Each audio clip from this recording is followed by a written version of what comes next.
In this video, we'll be going over the concepts from section 2.2, which is the addition and multiplication properties of equality. And this is just about how you can use addition and multiplication to solve equations that have an equal sign. So an equation is just an expression that has an equal sign. So both sides of the equation have the same value. So we can have equations that have variables in them. And then that's when we start having to do some solving. So the first tool that we're going to use for solving equations is the addition property of equality. And that says that if a, b, and c are real numbers, then a equals b is the same thing as if you added c to both sides and got a plus c equals b plus c. So those expressions are equivalent. So that comes in handy when you have an expression like this. So you have x minus 2 equals 3. And I want to find out what x is. So to do that, I need to get rid of this 2 over here. And I know from the addition property of equality that I can add a 2 to both sides and it doesn't change the expression. It doesn't change the value of it. So then I'm going to get negative 2 plus 2 on this side is 0. So that gets rid of the 2. And then 3 plus 2 is 5. I could also use it for a problem like this. Because remember, subtraction is the same thing as adding a negative number. So if I'm subtracting 5 minus 2, that's really the same thing as adding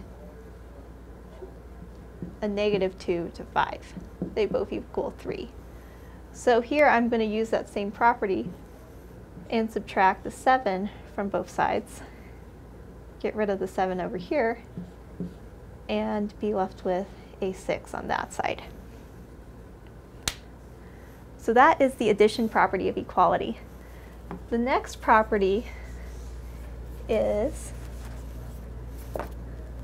the multiplication property of equality.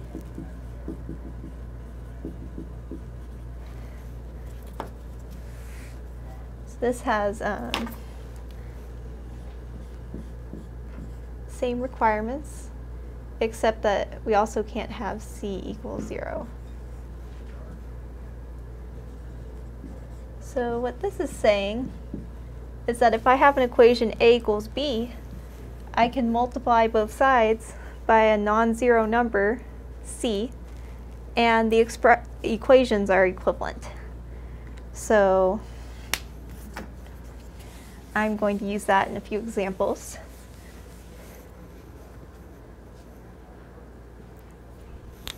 I have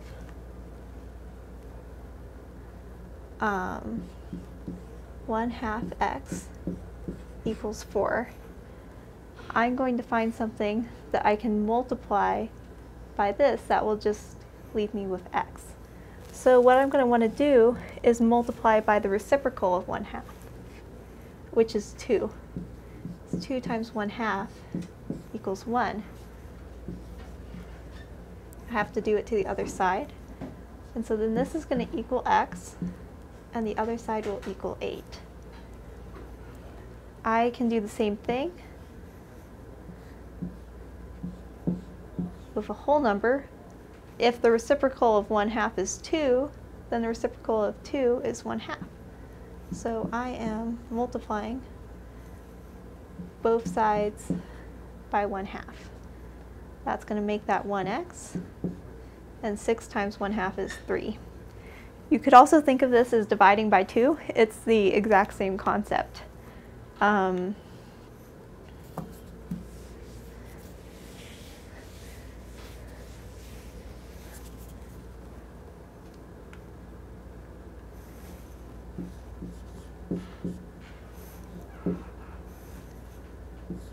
So if I have an expression like this, I need to get a 1x over here to find out what x equals.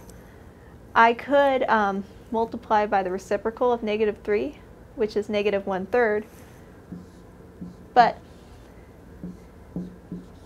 sometimes it's just easier to think about it as dividing by -3.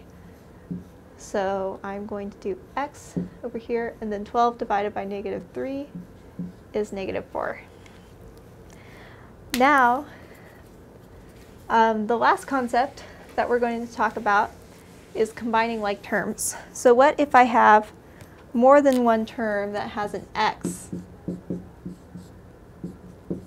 on one side of the equation?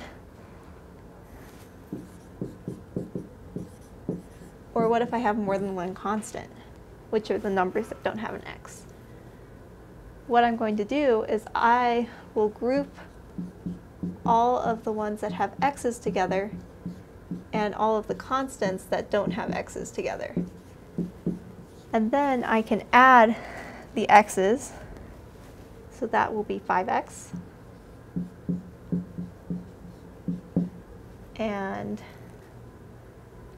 this one will be 2x, and then 23 minus 10 is 13. So you use the same simplifying techniques that you learned in section 2.1. And now, I want to have only x's on one side and all the constants on the other side. So first I'm going to get this 2x to the other side. So I will subtract 2x from this side. So that's going to leave 3x plus 4, 13. And then when then to get the x by itself on this side, I'm going to subtract the 4.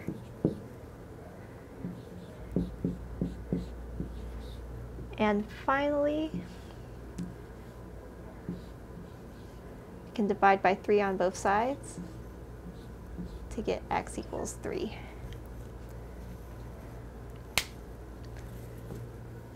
These are the main concepts from section 2.2. In section 2.3, we will start working on solving more difficult equations.